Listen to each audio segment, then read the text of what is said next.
ಕಾರವಾರ ತಾಲೂಕಿನಲ್ಲಿ ಮೀನುಗಾರರ ಬಳಕೆ ಇರುವ ಏಕೈಕ ದೊಡ್ಡ ಬಂದರು ಬೈತ್ಕೋಲ್ ಮೀನುಗಾರಿಕಾ ಬಂದರು ಹೂಳು ತುಂಬಿಕೊಂಡು ಹಲವಾರು ವರ್ಷವಾದರೂ ಇನ್ನೂ ಹೂಳೆತ್ತದೆ ಸರ್ಕಾರ ನಿರ್ಲಕ್ಷ್ಯ ತೋರಿದೆ ಎನ್ನುವ ಆರೋಪ ಮೀನುಗಾರರದ್ದು. ಆದರೆ ಮೀನುಗಾರಿಕಾ ಬಂದರನ್ನ ಹೂಳೆತ್ತಲು ಆಗ್ರಹ ಮಾಡಿದರೆ ಪಕ್ಕದಲ್ಲೇ ಇರುವ ವಾಣಿಜ್ಯ ಬಂದರಿನ ಹೂಳನ್ನ ಎತ್ತುವ ಮೂಲಕ ತಾರತಮ್ಯ ಧೋರಣೆಗೆ ಇಳಿದಿದ್ದಾರೆ. ಹೌದು, ಕಡಲನಗರಿ ಕಾರವಾರದಲ್ಲಿ ಮೀನುಗಾರಿಕೆ ಎನ್ನುವುದು ಮೀನುಗಾರರ ಪ್ರಮುಖ ಉದ್ಯೋಗ. ಪ್ರತಿನಿತ್ಯ ನೂರಾರು ಬೋಟ್ನಲ್ಲಿ ಕಡಲಿಗೆ ಇಳಿದು ಮೀನು ಶಿಕಾರಿ ಮಾಡಿಕೊಂಡು ಮೀನುಗಾರರು ಬಂದು ಮೀನುಗಾರಿಕಾ ವ್ಯವಹಾರ ಮಾಡಿ ಜೀವನ ಸಾಗಿಸುತ್ತಾ ಬಂದಿದ್ದಾರೆ. ಇನ್ನು ಕಾರವಾರ ತಾಲೂಕಿನಲ್ಲಿ ಮೀನುಗಾರರ ಬಳಕೆ ಇರುವ ಏಕೈಕ ದೊಡ್ಡ ಬಂದರು ತಾಲೂಕಿನ ಬೈತ್ಕೋಲ್ದಲ್ಲಿರುವ ಮೀನುಗಾರಿಕಾ ಬಂದರು. ಈ ಬಂದರಿನಲ್ಲಿ ಹೂಳಿನ ಸಮಸ್ಯೆಯಿಂದ ಬೋಟ್ಗಳು ಓಡಾಡಲು ಸಮಸ್ಯೆಯಾಗುತ್ತಿದ್ದು ಹೂಳನ್ನ ಎತ್ತಬೇಕು ಎನ್ನುವುದು ಮೀನುಗಾರರ ಹಲವಾರು ವರ್ಷದ ಆಗ್ರಹ. ಆಳುವ ಸರ್ಕಾರದ ಜನಪ್ರತಿನಿಧಿಗಳು ಹೂಳನ್ನು ಎತ್ತುತ್ತೇವೆ ಎನ್ನುವ ಆಶ್ವಾಸನೆ ಕೊಡುತ್ತಾ ಬಂದರೂ ಈವರೆಗೂ ಇನ್ನು ಹೂಳನ್ನ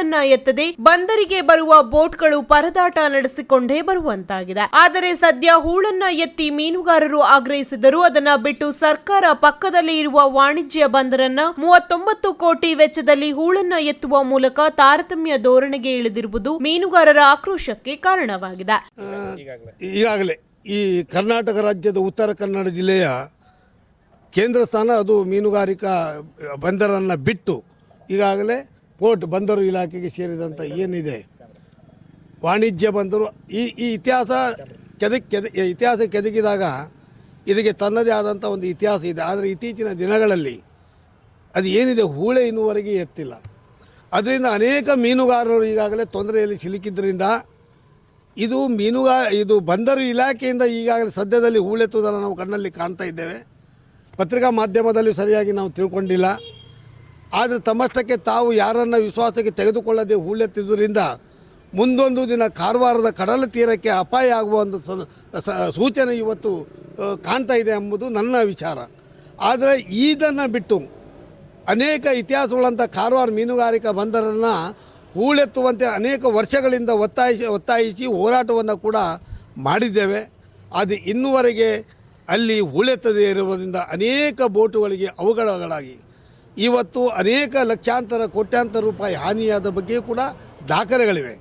ಆದರೆ ನಮ್ಮವರೇ ಆದಂಥ ಸಚಿವರು ಈಗಾಗಲೇ ಮೀನುಗಾರಿಕಾ ಬಂದರು ಸಚಿವರಾದ್ದರಿಂದ ಬಂದರು ಇಲಾಖೆಯಲ್ಲಿ ಯಾವುದೇ ಚಟುವಟಿಕೆ ಇಲ್ಲ ಸದ್ಯ. ಆದ್ದರಿಂದ ಚಟುವಟಿಕೆ ಇರುವಂಥ ಒಂದೇ ಬಂದರು ಮೀನುಗಾರಿಕಾ ಬಂದರು. ಆದ್ದರಿಂದ ತತ್ಕ್ಷಣವಾಗಿ ಕಾರವಾರದ ಬಂದರು ಏನಿದೆ ತತ್ಕ್ಷಣವಾಗಿ ಹೂಳೆತ್ತುವ ಕೆಲಸಗಳನ್ನು ಅವರು ಮೊದಲು ಮಾಡಬೇಕಾಗಿದೆ. ಸರ್ವೆ ಈಗಾಗಲೇ ನಡೀತಾ ಇದೆ. ಆದರೆ ಇಂಥ ಸರ್ವೆಗಳು ಅನೇಕ ವರ್ಷಗಳನ್ನು ನಡೆಸಿ ಆದರೆ ಹೂಳು ಇನ್ನುವರೆಗೆ ಎತ್ತಿಲ್ಲ. ಈ ವಿಷಯಕ್ಕೆ ಸಂಬಂಧಪಟ್ಟಂತೆ 6 ವರ್ಷಗಳ ಹಿಂದೆ ಈಗಾಗಲೇ 4 ಕೋಟಿ ರೂಪಾಯಿಯನ್ನು ಸರ್ಕಾರದ ಮಂಜೂರಾತಿಯನ್ನು ಪಡೆದು ತಂದ್ವಿ. ಹೂಳೆತ್ತುವುದರಿಂದ ಹಿಡಿದು ಅಲ್ಲಿರುವಂಥ ಅನೇಕ ಮೀನುಗಾರರು ತಂಗುವಂಥ ತಾಣ ಆಗಲಿ ಇನ್ನಿತ ಕುಡಿಯುವ ನೀರಾಗಲಿ ಈ ವ್ಯವಸ್ಥೆಗಾಗಿ ನಾವು ಅಂದಾಜು ವೆಚ್ಚವನ್ನು ಮಾಡಿ ನಿರ್ಮಾಣ ಮಾಡಲಿಕ್ಕೆ ಹೋದಾಗ ಮತ್ತು ಅದರ ಮೂಲಕವಾಗಿ ಎಸ್ಟಿಮೇಟಿನ ಪ್ರಕಾರ ಕಾಮಗಾರಿಯನ್ನು ಕೈ ಎತ್ತಿಕೊಳ್ಳುವಂತೆ ಮೀನುಗಾರಿಕೆ ಇಲಾಖೆಗೆ ತಿಳಿಸಿದಾಗ ಅದು ಇವತ್ತಿನವರೆಗೆ ನೆನೆಗುದಿಗೆ ಬಿದ್ದಿದೆ. ಇನ್ನು ಕಾರವಾರ ವಾಣಿಜ್ಯ ಬಂದರಿನ ವಾರ್ಷಿಕ ವಹಿವಾಟು ಆಗುವುದಕ್ಕಿಂತ ಹೂಳೆತ್ತಲು ವಿನಿಯೋಗಿಸಿದ ಹಣವೇ ಹೆಚ್ಚಿದ್ದು ವಾಣಿಜ್ಯ ಬಂದರು ಹೂಳೆತ್ತುವ ಕಾಮಗಾರಿಯಿಂದ ಸಾಕಷ್ಟು ಲಾಭವಿದ್ದು ಈ ನಿಟ್ಟಿನಲ್ಲಿ ಹೂಳೆತ್ತಲು ಮೊದಲು ಆದ್ಯತೆ ಕೊಡಲಾಗುತ್ತಿದೆ. ಇನ್ನೊಂದೆಡೆ ವಾಣಿಜ್ಯ ಬಂದರು ಮೀನುಗಾರಿಕಾ ಬಂದರಿನ ಪಕ್ಕದಲ್ಲೇ ಇದ್ದು ಒಂದು ಕಡೆ ಹೂಳೆತ್ತಿ ಇನ್ನೊಂದು ಕಡೆ ಹಾಗೆಯೇ ಬಿಟ್ಟರೆ ಮೀನುಗಾರಿಕಾ ಬೋಟ್ಗಳಿಗೆ ಸಮಸ್ಯೆ ಎನ್ನುವ ಆರೋಪ ಮಾಡಲಾಗಿದೆ. ಈ ಬಗ್ಗೆ ಸ್ವತಃ ಮೀನುಗಾರಿಕಾ ಸಚಿವರಿಗೆ ಕೇಳಿದರೆ ಮೀನುಗಾರರಿಗೆ ತೊಂದರೆಯಾಗುವುದಾದರೆ ಯಾವುದೇ ಬಂದರು ಬೇಡ, ನಮಗೆ ಶೀಘ್ರದಲ್ಲಿ ಅಲ್ಲೂ ಸಹ ಹೂಳನ್ನ ಎತ್ತುತ್ತೇವೆ ಎನ್ನುತ್ತಾರೆ.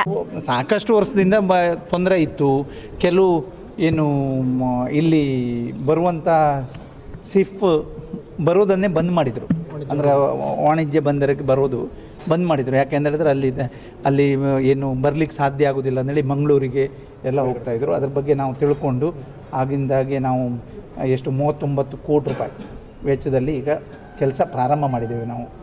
ನಮ್ಮ ಉದ್ದೇಶ ಇಷ್ಟೇ, ಇಲ್ಲಿ ಬಂದರಲ್ಲಿ ಒಳ್ಳೆ ನಮಗೂ ಸರ್ಕಾರಕ್ಕೂ ಲಾಭ ಆಗಬೇಕು, ಇಲ್ಲಿ ಸ್ಥಳೀಯರಿಗೂ ಏನಾದರೂ ಅದರಿಂದ ಉದ್ಯೋಗ ಸಿಗ್ತದೆ. ಹಾಗಾಗಿ 1 ಸಿಪ್ ಬರುವಲ್ಲ 4 ಸಿಪ್ ಬರುವ ಹಾಗೆ ಮಾಡಬೇಕು ಅಂತೇಳಿ ನಾವು ತೀರ್ಮಾನ ಮಾಡಿದ್ದೇವೆ. ಈಗಾಗಲೇ ಪ್ರಾರಂಭ ಆಗಿದೆ. ಮಾರ್ಚ್ ಒಳಗಡೆ ಕೆಲಸ ಮುಗಿಬೋದು. ಮತ್ತು ಯಾವುದೇ ಸಿಪ್ ಬಂದರು ಅಂದರೆ ಸುಮಾರು 7.5 ಮೀಟ್ರ್ ಡೀಪನ್ನು ಮಾಡ್ತಾಯಿದ್ದೇವೆ. ಅಂದರೆ ಸಾಮಾನ್ಯವಾಗಿ ಯಾವ ಸಿಪ್ ಬೇಕಾದರೂ ಬಂದು ಅವರು ಬಂದು ಹೋಗಲಿಕ್ಕೆ ಅನುಕೂಲ ಮಾಡಿ ಕೊಡ್ತಾಯಿದ್ದೇವೆ. ನಮ್ಮ ಉದ್ದೇಶ ಇಷ್ಟೇ, ವಾಣಿಜ್ಯ ಬಂದರು ಮತ್ತೆ ಏನು 100 ಮೀಟ್ರ್ 200 ಮೀಟ್ರು ಮತ್ತೆ ದೊಡ್ಡ ಮಾಡಬೇಕು ಅಂದೇಳು ಯೋಚನೆ ಮಾಡ್ತಾಯಿದ್ದೇವೆ. ಮೀನುಗಾರರಿಗೆ ತೊಂದರೆ ಆಗ್ತದಂದರೆ ನಮಗೆ ಯಾವ ಬಂದರು ಬೇಡ, ಯಾವ ಸಿಪ್ಪು ಬೇಡ. ನಾವು ಮೀನುಗಾರರ ಪರವಾಗಿರುವವರು, ಮೀನುಗಾರರಿಗೆ ಅನುಕೂಲ ಆಗುವ ರೀತಿಯಲ್ಲಿ ಎಲ್ಲ ರೀತಿಯ ಕೆಲಸವನ್ನು ನಾವು ಮಾಡ್ತಾ ಇದ್ದೇವೆ. ಸದ್ಯ ಒಂದೆಡೆ ಜೋರಾಗಿ ವಾಣಿಜ್ಯ ಬಂದರಿನಲ್ಲಿ ಹೂಳೆತ್ತುವ ಕಾಮಗಾರಿ ನಡೆಯುತ್ತಿದ್ದರೆ, ಇನ್ನೊಂದೆಡೆ ವಾಣಿಜ್ಯ ಬಂದರು ಹೂಳೆತ್ತುವ ಜೊತೆಗೆ ಮೀನುಗಾರಿಕಾ ಬಂದರು ಹೂಳೆತ್ತಿ ಎನ್ನುವ ಆಗ್ರಹ ಮೀನುಗಾರರಿಂದ ಕೇಳಿ ಬರುತ್ತದೆ. ಸರ್ಕಾರ ಸುಮಾರು 100 ಕೋಟಿ ವೆಚ್ಚದಲ್ಲಿ ಎಲ್ಲಾ ಬಂದರಿನ ಹೂಳನ್ನ ಎತ್ತುತ್ತೇವೆ ಎಂದು ಸಚಿವರು ಹೇಳುತ್ತಿದ್ದರು. ಈ ಬಗ್ಗೆ ಮೀನುಗಾರರು ಮಾತ್ರ ಒಪ್ಪುತ್ತಿಲ್ಲ. ಒಟ್ಟಿನಲ್ಲಿ ಒಂದು ಕಣ್ಣಿಗೆ ಬೆಣ್ಣೆ, ಇನ್ನೊಂದು ಕಣ್ಣಿಗೆ ಸುಣ್ಣ ಎನ್ನುವಂತೆ ನಡೆ ಮಾಡಲು ಮೀನುಗಾರಿಕಾ ಬಂದರು ಇಲಾಖೆ ಮುಂದಾಗಿದ್ದು, ಮೀನುಗಾರರ ಬೇಡಿಕೆ ಯಾವಾಗ ಸರ್ಕಾರ ಈಡೇರಿಸುತ್ತದೆ ಎನ್ನುವುದನ್ನು ಕಾದು ನೋಡಬೇಕಾಗಿದೆ.